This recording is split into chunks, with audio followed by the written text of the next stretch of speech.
Agartala station থেকে প্রতি থার্সডেতে অর্থাৎ প্রতি বৃহস্পতিবারে সকাল 6টায় ছাড়বে এবং লোকমান্য তিলক স্টেশন মুম্বাই শনিবারে পৌঁছবে 4:15।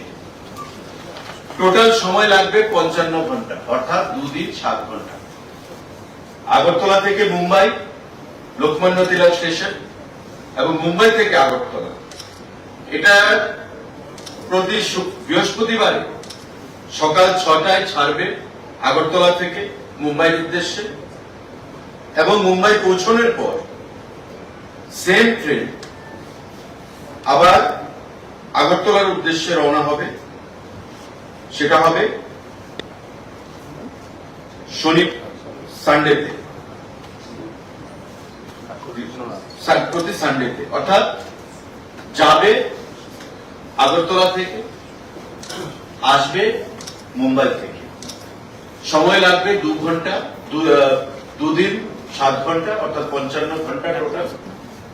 এবং সেই ট্রেনের যে নাম্বার হবে সেটা হবে, যেটা যাবে তার নাম্বার হবে 12519, যেটা আসবে 12520, অর্থাৎ 12,519 সেটা যাওয়ার, 12,520 সেটা হলে আসবে মুম্বাই থেকে।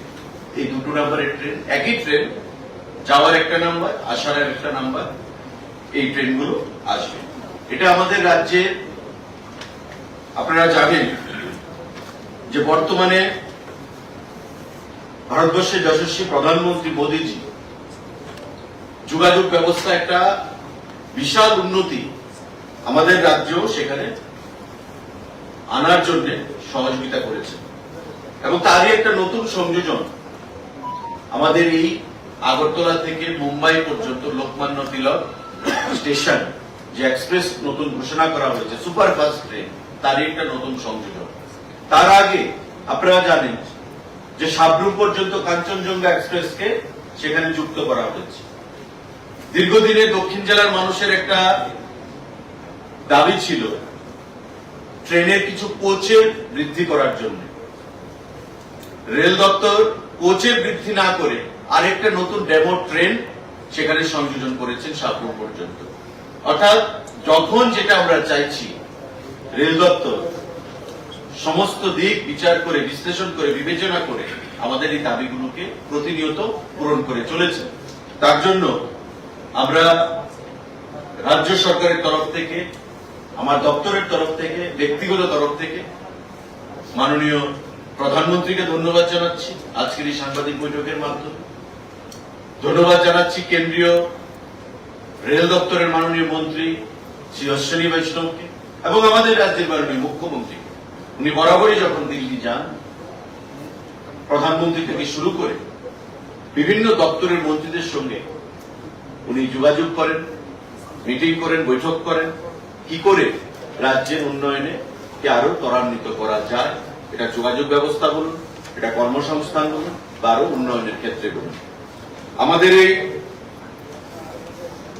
মুম্বাই পর্যন্ত যে রেল, এই রেল ব্যবস্থা নতুন করে চালু হওয়ার পর আপনারা জানেন যে মুম্বাই চিকিৎসার জন্য অনেক রোগীরা সেখানে যায়। টাটা ক্যান্সার ইনস্টিটিউটে পড়াশোনার জন্য মুম্বাই অনেকে যায়, চাকরির জন্য মুম্বাই, কর্মসংস্থানের জন্য অনেকে যায়, আবার ভ্রমণের জন্য অনেকে সেখানে যায়। সিমিলারলি এই রেল চালু হওয়ার পর আমাদের যেটা ঘোষণা হয়েছে, মুম্বাই থেকে অনেক পর্যটক আমাদের রাজ্যে ট্রেনে চেপে আসতে পারবেন বলে আমরা বিশ্বাস করি, আমরা মনে করি।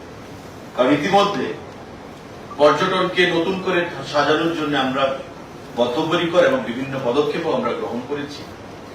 তাই যত যোগাযোগ ব্যবস্থা সমৃদ্ধশালী হবে, পর্যটকদেরকে বহিরাজ্য থেকে তত বেশি আমরা টানতে সেখানে সক্ষম হব। তাই শুধু প্লেনের মাধ্যমে নয়, আকাশ পথে নয়, সড়ক পথে আপনারা জানেন আমাদের হাইওয়ের সংখ্যা বৃদ্ধি হয়েছে, রেল যোগাযোগ ব্যবস্থা আমাদের সেখানে বৃদ্ধি হয়েছে, এক্সপ্রেস ট্রেনের সংখ্যা বৃদ্ধি হয়েছে, লোকাল ডেমো ট্রেনের সংখ্যা বৃদ্ধি হয়েছে এবং এতে করে আমরা পর্যটনের ক্ষেত্রেও নতুন আশার সেখানে সঞ্চার হবে বলে আমরা বিশ্বাস করি এবং আমরা মনে করি। ইতিমধ্যে আপনারা জানেন যে 11খানা এক্সপ্রেস ট্রেন ত্রিপুরা রাজ্যের সঙ্গে বহির্রাজ্যে যোগাযোগ ব্যবস্থাকে সুদৃঢ় করার জন্য সেখানে প্রতিনিয়ত চলাচল করছে। এই মুম্বাইয়ের যে কানেক্টিভিটি হলো সপ্তাহে একদিন লোকমান্য তিলক স্টেশনের সঙ্গে, তাতে এই সংখ্যাটা বৃদ্ধি পেয়ে 12টা হল, 11 প্লাস নতুন একটা 12। তার বাইরে আমাদের 5খানা লোকাল ট্রেন আগরতলা থেকে প্রতিনিয়ত চলাচল করছে, অর্থাৎ 12টা এক্সপ্রেস ট্রেন এবং 5খানা লোকাল ডেমো ট্রেন। আমার টোটাল 17খানা এক্সপ্রেস এবং ডেমো ট্রেন আগরতলা থেকে বা ত্রিপুরা রাজ্য থেকে বহির্রাজ্যের সঙ্গে প্রতিনিয়ত চলাচল করছে, যোগাযোগ সাধন করছে।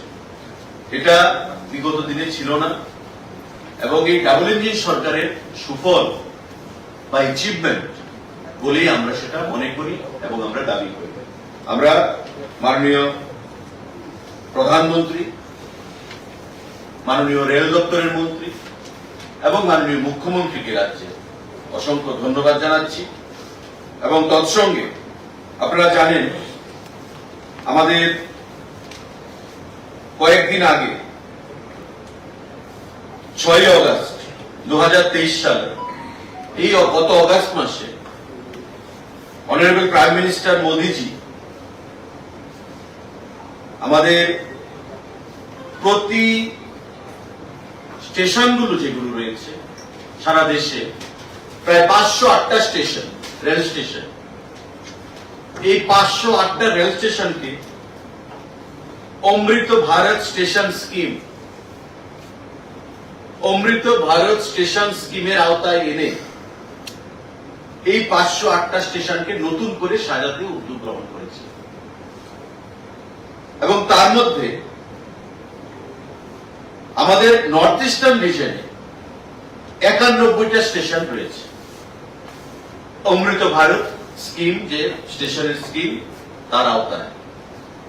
উত্তর পূর্বাঞ্চলে কতটা? 91 স্টেশন আছে। এবং এই 91টা স্টেশনে যে এনএফ নর্থ ইস্ট ফ্রন্টিয়ার যে রেলওয়ে, তার আন্ডারে প্রায় 5100 কোটি টাকা খরচ করা হবে। অমৃত ভারত স্টেশন যে স্কিম মোদীজি ঘোষণা করেছেন, তার আন্ডারে উত্তর পূর্বাঞ্চলে শুধু রয়েছে 91টা, যার মধ্যে 5100 কোটি টাকা খরচ করা হবে। এর মধ্যে আমাদের ত্রিপুরা রাজ্যে ধর্মনগর, কুমারঘাট এবং উদয়পুর স্টেশন তার আওতায় রয়েছে এই অমৃত ভারত স্টেশন যে স্কিম, তার আওতায়, যার মধ্যে খরচ করা হবে 96 কোটি 60 লক্ষ টাকা। অর্থাৎ আমাদের ধর্মনগর, কুমারঘাট এবং উদয়পুর রেল স্টেশন, তাতে 96 কোটি 60 লক্ষ টাকা অমৃত ভারত স্কিম যে স্টেশন, তার আওতায় খরচ করা হবে। উত্তর পূর্বাঞ্চলে খরচ করা হচ্ছে 5100 কোটি টাকা।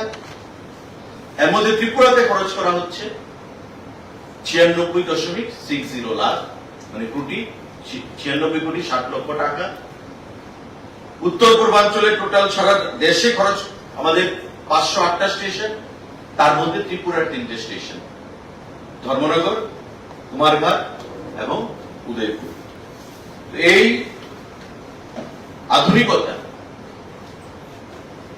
বা পরিকাঠামোগত উন্নয়ন অমৃত ভারত স্টেশন স্কিমের আওতায়, এটা আগামী দিনে আমাদের যে রেল স্টেশন গুলোকে সেগুলো আরো নতুন করে সেখানে উন্নত করবে। তার বাইরে আগরতলা যে রেল স্টেশন রয়েছে আমাদের, সেটাকে ওয়ার্ল্ড ক্লাস রেল স্টেশন হিসেবে কিছুদিনের মধ্যেই ঘোষণা করা হবে। এবং তার মধ্যে আপনারা দেখবেন যে এসকেলেটর এর মধ্যেই উদ্বোধন করা হবে, কারণ আপনারা জানেন যে আমাদের বক্সনগর এবং ধনপুরের বাই ইলেকশন ছিল, একটা সময় গেছে, এনএফ রেলওয়ে থেকে মাননীয় মুখ্যমন্ত্রী এবং আমার সময় চাওয়া হয়েছিল, আমরা দিতে পারিনি, তাই প্রোগ্রামটা ক্যান্সেল হয়েছে, ডেফার হয়েছে। আগামী কিছুদিনের মধ্যে আমাদের বাধারঘাট স্টেশনের যে নতুন তৈরি করা এসকেলেটর, সেটাকে নতুন করে সেখানে উদ্বোধন করা হবে। এবং আপনারা জানেন যে নিশ্চিন্দপুরের যে রেল স্টেশন, যা যুক্ত করবে ভারত বাংলার মৈত্রীকে আরো সুদৃঢ় করবে, এটা ট্রায়াল রানও সম্পন্ন হয়েছে বাংলাদেশ পার্কে। আমাদের আগরতলা মানে বাধারঘাট থেকে নিশ্চিন্দপুরের যে ডিস্টেন্সটা, তার কিছু একটা কাজ বাকি রয়েছে। আশা করা হচ্ছে অক্টোবর বা নভেম্বরের মাঝামাঝি জায়গা শেষ হবে। আমরা আশা করছি বা ধরে নিচ্ছি যে ডিসেম্বরের মধ্যে সেই কাজটা সম্পূর্ণ হলে এই রেলওয়ে যে কানেক্টিভিটি সেটাও আমরা শুরু করতে পারব। তো এই ভারত সরকারের যে আমাদের যে সহযোগিতা এবং ভারত সরকারের যে প্রচেষ্টা ত্রিপুরা রাজ্যকে ভারতবর্ষের অন্যান্য প্রান্তের সঙ্গে তুলে ধরা, রেল যোগাযোগের মাধ্যমে, সড়ক যোগাযোগের মাধ্যমে, বিমান যোগাযোগের মাধ্যমে, এবং সেদিন দূর নয় যে ত্রিপুরা রাজ্যে জলপথ যে যোগাযোগ, সেই যোগাযোগ ব্যবস্থাও সেখানে একটা বিশাল উন্নতি সাধন হবে। এবং আমরা সেদিকে হীরা মডেল, যেটা আমরা বলেছি, এই হীরা মডেলের উপর দাঁড়িয়ে ভারতবর্ষের এই রাজ্য ত্রিপুরা অন্যান্য প্রদেশের সঙ্গে আমাদের যে কানেক্টিভিটি, সেই কানেক্টিভিটি আমাদের যোগসূত্র সেখানে স্থাপিত হবে। এই ঘোষণাটা প্রদান করার জন্যই আজকে আমাদের এই সাংবাদিক বৈঠক, সাংবাদিক বন্ধুরা, অর্থাৎ আমাদের যে দাবি মুম্বাইয়ের সঙ্গে যে ডাইরেক্ট রেল যোগাযোগ, সেটা ঘোষণা হয়ে গেছে। লোকমান্য তিলক কামাখ্যা উইকলি এক্সপ্রেস, যা আগরতলা থেকে প্রতি বৃহস্পতিবারে ছাড়বে সকাল 6টায় এবং মুম্বাইতে গিয়ে পৌঁছবে 55 ঘন্টা পরে, অর্থাৎ 2 দিন 7 ঘন্টা লাগবে। তার যে ভাড়া থাকবে মুম্বাই পর্যন্ত, 3টা ক্যাটাগরিতে ভাড়া থাকবে। নিচের দিকে থাকবে 3655 টাকা, তার উপরে থাকবে 4745 টাকা, বা তার উপরে থাকবে 8685 টাকা। এই হচ্ছে ভাড়া। সম্পূর্ণটা এসি, এটা এসির ভাড়া এখানে প্রদান করা হয়েছে এয়ার কন্ডিশনে, এবং উইকলি সেটা চলবে বৃহস্পতিবারে, এবং সেখান থেকে রবিবারে আবার আগরতলার উদ্দেশ্যে সেটা রওনা হবে। এই ঘোষণাটা আপনাদেরকে আমরা প্রদান করলাম যোগাযোগ ব্যবস্থার উপর। আমরা আবারও ধন্যবাদ জানাচ্ছি মাননীয় প্রধানমন্ত্রীকে, মাননীয় কেন্দ্রীয় রেলমন্ত্রীকে এবং আমাদের রাজ্যের মাননীয় মুখ্যমন্ত্রীকে। আমরা অ্যাচিভমেন্ট বলে এটাকে ধরবো আমাদের যোগাযোগ ব্যবস্থা, পরিবহন দপ্তরের। আগামী দিনে আমাদের আরো দাবি রয়েছে, যেখান থেকে ডাইরেক্ট জম্মুতে রেল যোগাযোগ এবং আমাদের পুরীর সঙ্গে একটা রেল যোগাযোগ ব্যবস্থা কিভাবে চালু করা যায়। তো মাননীয় রেলমন্ত্রী যথেষ্ট আন্তরিকতার পরিচয় দিয়েছেন। ওনার অফিস থেকে যখন গতকাল আমাকে বলা হলো, আমাকে বললেন ওনার প্রাইভেট সেক্রেটারি যে আপনারা এসেছিলেন, আমি যখন ব্যক্তিগতভাবে সেখানে মিট করেছিলাম যে মুম্বাইয়ের সঙ্গে যোগাযোগ ব্যবস্থার জন্য, তখন বলা হয়েছিল যে এটা একটু থোড়া মুশকিল হ্যাঁ, কিন্তু যখন ডিসিশন নিচ্ছিলেন তখন সেই কথাটা ওনার নিশ্চয়ই মনে আছে, তাই আগরতলার সঙ্গে জুড়ে দিলেন মুম্বাইকে। তো নাথিং ইজ ইম্পসিবল। যখন ডাবল ইঞ্জিন সরকার কাজ করে, কেন্দ্রে এবং রাজ্যে যখন একই সরকার কাজ করে, তো কোনো জিনিসই ইম্পসিবল নয়। সেই জিনিসটাই প্রমাণিত হয়েছে। এবং আমাদের 12টা এক্সপ্রেস ট্রেন এবং 5টা ডেমো ট্রেন যেটা চলছে আগরতলার সঙ্গে বহির্রাজ্যে এবং আগরতলার সঙ্গে বিভিন্ন দক্ষিণ জেলার সঙ্গে, সেটা আগামী দিনে আরো বৃদ্ধি হবে বলে আমরা বিশ্বাস করি, আমরা আশা রাখি। এবং আমরা মাননীয় রেলমন্ত্রীকে ধন্যবাদ জানিয়ে অলরেডি একটা চিঠিও পাঠিয়েছি আজকে, যে এই মুম্বাইয়ের সঙ্গে এই যে রেল যোগাযোগ, এতে করে ত্রিপুরা রাজ্যের মানুষ কিভাবে উপকৃত হবে। কারণ আমি আগেই বলেছি, বিশেষ করে চিকিৎসার জন্য মুম্বাইতে একটা বিশাল অংশের মানুষ ত্রিপুরা রাজ্য থেকে প্রতিনিয়ত যায়। টাটা ক্যান্সার হাসপাতালে পড়াশোনার জন্য অনেকে যায়, ব্যবসার জন্য একটা বিশাল অংশের মানুষ যাতায়াত করে, কিন্তু ফ্লাইট প্লেয়ার সেখানে দিয়ে অনেকে সেখানে যেতে অক্ষমতা প্রকাশ করে। তাই এই রেল যোগাযোগ ব্যবস্থা চালু হওয়ার ফলে একটা বিশাল অংশের মানুষ প্রতিনিয়ত উপকৃত হবে। এবং আমরা আবারও সবাইকে ধন্যবাদ জানাচ্ছি। সাংবাদিক বন্ধুদের যদি কোনো প্রশ্ন থাকে সেটা আপনারা করতে পারেন। এটা গতকালকে সিদ্ধান্ত হয়েছে এবং পরিষ্কার বলা হয়েছে যে দুর্গাপূজার প্রাক্কালে further it is a really historic moment for the people of state of Tripura that in the eve of Durga Puja, the Ministry of Railways, Government of India has extended Lokmanya Tilak Kamakhya Weekly Express up to Agartala in Tripura. সিদ্ধান্ত গৃহীত হয়েছে, আমরা আশা করব খুব শীঘ্রই সেটা service শুরু হবে। কারণ আপনারা জানেন যে প্রশাসনিক সিদ্ধান্ত একবার হবে, আর এটা কোন রাজ্য সরকারের সিদ্ধান্ত নয়, এটা কেন্দ্রীয় সরকারের সিদ্ধান্ত।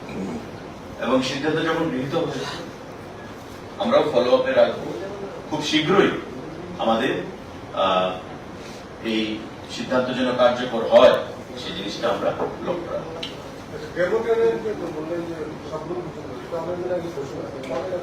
এটা গত মাসে ঘোষণা হয়েছে, একসঙ্গে সমস্ত কিছু ইমপ্লিমেন্টেশন। কারণ দেখুন, ঘোষণাটা হচ্ছে মেইন, আমাদের প্রশাসনিক সিদ্ধান্তটা যেটা গৃহীত হয়েছে সেটা হচ্ছে আমাদের মেইন সিদ্ধান্ত। এখন যে অফিসিয়াল যে ফর্মালিটিস গুলো থাকে বা কোনো মডালিটিস যদি থাকে সেগুলোকে ফুলফিল করে এই সিদ্ধান্ত কার্যকরী করা হবে। আমরা ধন্যবাদ জানাচ্ছি প্রত্যেককে এখানে উপস্থিত হওয়ার জন্য। বাংলাদেশের দিক থেকে তো ট্রেন পর্যন্ত সীমান্ত পর্যন্ত যদিও শোনা যাচ্ছে, যদিও বাংলাদেশের মিডিয়াতে আগামী সপ্তাহের মধ্যে নাকি নিশ্চিত পর্যন্ত আসবে, এটা কতটুকু সত্য আপনাদের কাছে এই তথ্য কি রয়েছে? আর এইদিকে যে এলিভেটেড করিডোরটা এখনো কমপ্লিট হয়নি, এটা কবে নাগাদ শেষ হবে? টোটালি প্রজেক্টটা কবে চালু হবে? আমি সেটা আমার আলোচনায় বলেছি যে trial run has been successfully conducted. বাংলাদেশের যে পার্টটা যেটা টেক্সমার্ক করে কাজটা করছে, আর আমাদের ইন্ডিয়ার এই যে পার্টটা বাদারঘাট থেকে নিশ্চিন্তপুর সেটা করছে ইরকন, যেটা রেলওয়ে আন্ডারে রয়েছে। তো এই যে সাকসেসফুল ট্রায়াল রান হয়েছে, আপনি বলছেন যে আবার সেখানে হবে, ট্রায়াল রান তো অলরেডি হয়ে গেছে। এখন আমাদের ট্রায়াল রান করার কথা রয়েছে ইন্ডিয়ার পার্টটা। ইন্ডিয়ার পার্টটা তখনই করা হবে যখন আপনি যে এলিভেটেড কাজটা যে চলছে এই কাজটা বাদারঘাটে যখন আমাদের সম্পূর্ণ হবে। কারণ আমরা সময় দিয়েছি 1 মাসে, সেটাও অনেকদিন হয়ে গেছে। আমরা আশা করছি তারা যেটা বলছে যে আগামী অক্টোবরের মধ্যে সেটা সম্পূর্ণ হবে। আমরা ধরে নিলাম অক্টোবর বা নভেম্বরের মধ্যে সেটা 1 মাস যদি বৃদ্ধিও করে দিই যে সেটা হবে, তবে বাই ডিসেম্বর পজিটিভলি যেন এই কাজটা সম্পূর্ণ হয়ে আমরা নতুন রূপে দুদেশের মধ্যে এই রেল যোগাযোগ ব্যবস্থা চালু করতে পারি, সেটাই আমাদের প্রচেষ্টা রয়েছে।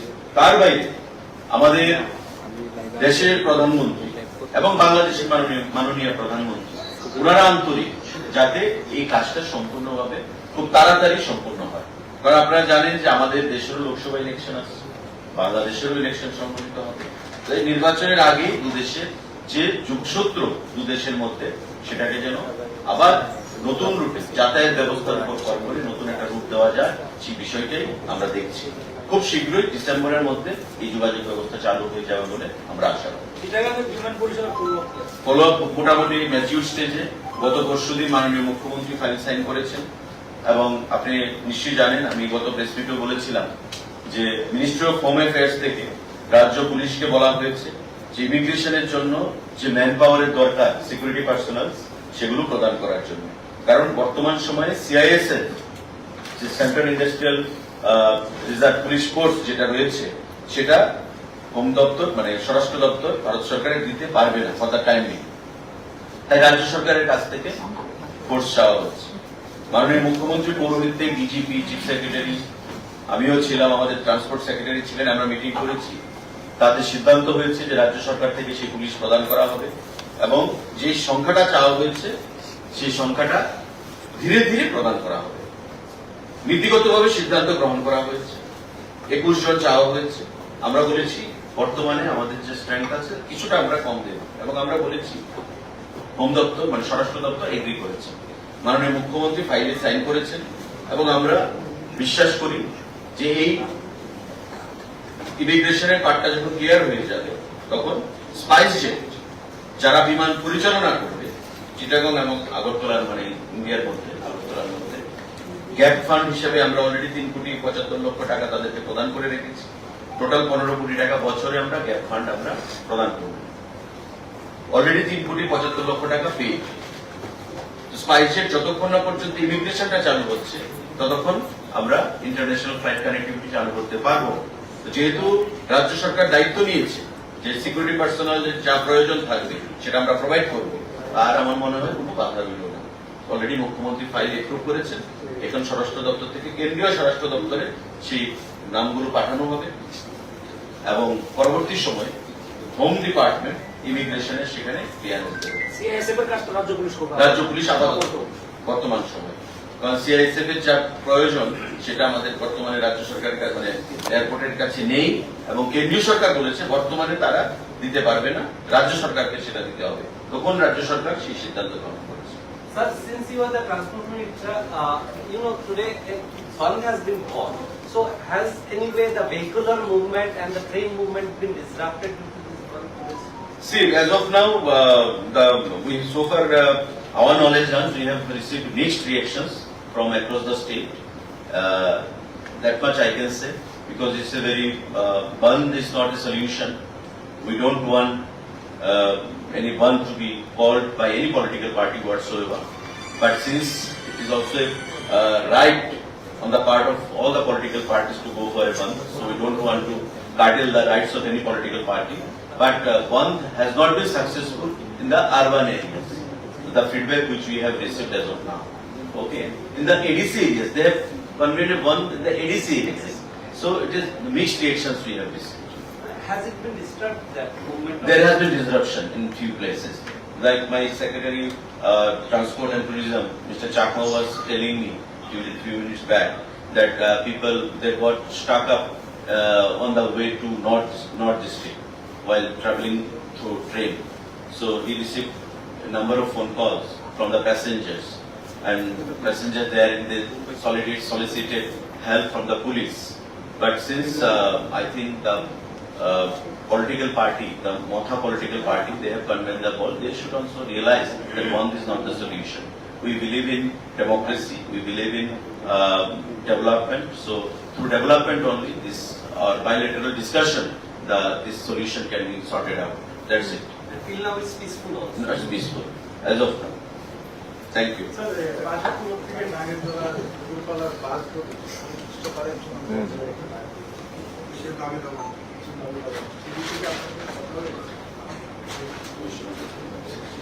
নাম্বারটা মতো করা যায় যে আছে মানে গিয়ে কন্ট্যাক্ট করতে হবে। আমাদের তো আলোচনা করছে, আচ্ছা ঠিক আছে ঠিক আছে আমি ইলেকশনের আগে মধ্যে ওনার কথা বলেছিলাম, আমরা বলেছিলাম কথা বলে হয়তো সমাধান হয়ে যাবে।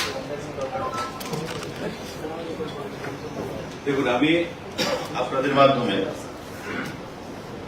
আবারও বলতে চাইছি যে সরকার যে কোনো বিষয় নিয়ে আন্তরিক আলোচনা করে।